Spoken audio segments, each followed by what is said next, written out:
तो क्या करते हैं, उस खरपतवार को अपन हटा देते हैं, और जैसे हटाते हैं फसल कैसी खिल जाती है। देखिए आपने कभी खेत कितना खुश हो जाता है। ऐसे ही अपने विचारों में कभी कभी खरपतवार आएगी, पढ़ के क्या कर लेंगे, अनुशासित होके क्या कर देंगे, टीचर ने ऐसे कैसे कह दिया। तो उस खरपतवार को खत्म करने के लिए कौन हेल्प करता है आपने, है ना, कुदाली होती है, औजार होता है ना, हंसिया होता है। ऐसे हमारे हंसिया, कुदाली और पावड़े क्या है पता है, किताबें हैं, पढ़ाई है, टीचर है, हमारे पेरेंट्स हैं, वो हमारे हथियार है, वो हमें समझाएंगे। लेकिन इस उम्र में बड़ा गुस्सा आता है, क्या था, ये कौन होते हैं कहने वाले, क्यों कह दिया। अरे भाई इसलिए कह रहे हैं कि तुम्हारा भला हो जाए, बाकी उनको कुछ मिलेगा क्या कहने के। तो आप उस फसल में से उस खरपतवार को हटाते रहो, नहीं हटाई तो क्या होगा। किसी को उदाहरण याद है कि एक खेत है जिसमें आपने खरपतवार नहीं हटाई, तो आप देखोगे फसल के साथ साथ खरपतवार वो भूरे टन बड़े हो जाते हैं, और लास्ट में जब बाकी फसल बड़ी हो जाती है उसको हम अच्छे से ले रहे होते हैं, बट जिसके साथ में खरपतवारी ना तो फसल मिलती है, कुछ भी काम की नहीं होती। देखा आपने, ऐसे अपनी जिंदगी बन जाएगी। तो अभी आपकी स्टार्ट में आप न्यू प्लांट की तरह ग्रो कर रहे हो, आपके विचार में कोई ऐसी बात नहीं आनी चाहिए जो आपको खुश नहीं रखे।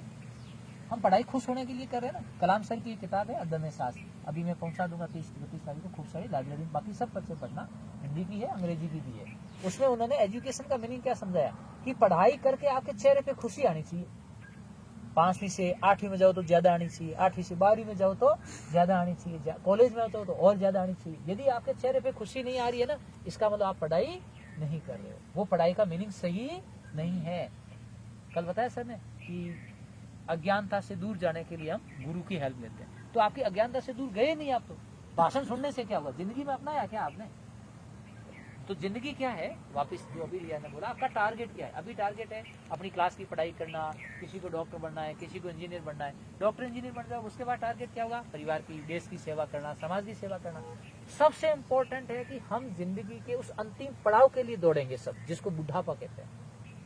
जब तक आपका शरीर काम कर रहा तब तुम्हें जरूरत नहीं है किसी की, ताकत है शरीर में, दिमाग में ताकत है। लेकिन एक दौर ऐसा आ जाएगा, हो सकता है वो 1 घंटे का ही हो।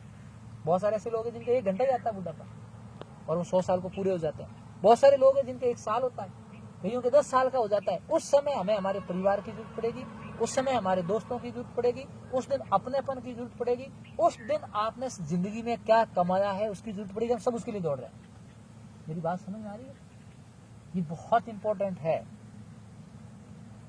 एप्पल कंपनी के मालिक स्टीव जॉब्स का एक भाषण है, उसमें ये कहते हैं वो लास्ट में कि मैंने खूब पैसा कमाया, दौलत कमाई, सब कुछ कमाया, लेकिन आज मैं वेंटिलेटर पे बैठा हुआ ये महसूस कर रहा हूँ, मेरे साथ मेरी सिर्फ यादें हैं। कौन सी यादें, बचपन में दोस्त कौन थे, खेले तो कैसे बने, गीत गाया तो कैसा था, कबड्डी खेले तो टूर्नामेंट में जीते थे, ऐसी यादें रहती ना अपने साथ में। परिवार की यादें, दोस्तों की यादें, स्कूल की यादें, जिंदगी की यादें। डेथ बेड पे मेरे साथ एक नर्स आती है, इंजेक्शन लगा के चली जाती है, लेकिन वो माँ की तरह सिर पे हाथ रखती हुई प्यार नहीं कर पा रही है। मैं डेथ बेड पे हूँ और मैं ढूंढ रहा हूँ कि मैं करोड़ रुपए दे दूं, लेकिन मुझे कोई बहन की तरह कलाई पे राखी बांधने वाला कोई नहीं मिल रहा है। मेरे पास अरबों रुपए है, मेरे ड्राइवर को कह मैं कार तो सलवा लूंगा, लेकिन पापा की तरह कोई प्यार करने वाला नहीं है। डेथ बेड पे दवाइयां हैं, चारों तरफ आवाजें आ रही है, लेकिन यहाँ कोई अपनापन नहीं है। मुझे यादें जरूर मुझे मजबूत कर रही है, मेरी दोस्तों की यादें, अपनों की यादें। तो वो फिर लास्ट में क्या बोलता है, लास्ट में लिखता है कि जिंदगी में अच्छे पैसे कमाना, अच्छे पद कमाना, अच्छे दोस्त कमाना, लेकिन सबसे महत्वपूर्ण चीज क्या है, यादें कमाना। क्योंकि यादें आपके पहाड़ पे भी चलेगी, नदी में भी तैरेगी, हवा में भी चलेगी, और वो यादें ही आपको खुश रखेगी। तो यादें कैसी, अच्छी पढ़ाई की, अच्छे खाने की, है ना, मारवाड़ी में बोले फोरो जिमाउडो दोरो कुटुडो याद रहेगा। मतलब अच्छा खाना खिलाया याद रहता है यार, वो बढ़िया फाफड़ा जिमाया ने धी गया, मौज करा दिया मैंने, फिर गया जिमाया बढ़िया सेवा हगुर की, और कुटुड हो गए तो वो होरो याद रहे। अशोक सर और मुकेश दोस्तों है तो याद रहे ना, डर लग, अरे सर आ रहे, डरो मत। मैं बताऊं, मेरे हिसाब से जिंदगी का टारगेट ये होना चाहिए। मेरे घर की स्थिति बताऊं, 3 बहन भाई डॉक्टर है,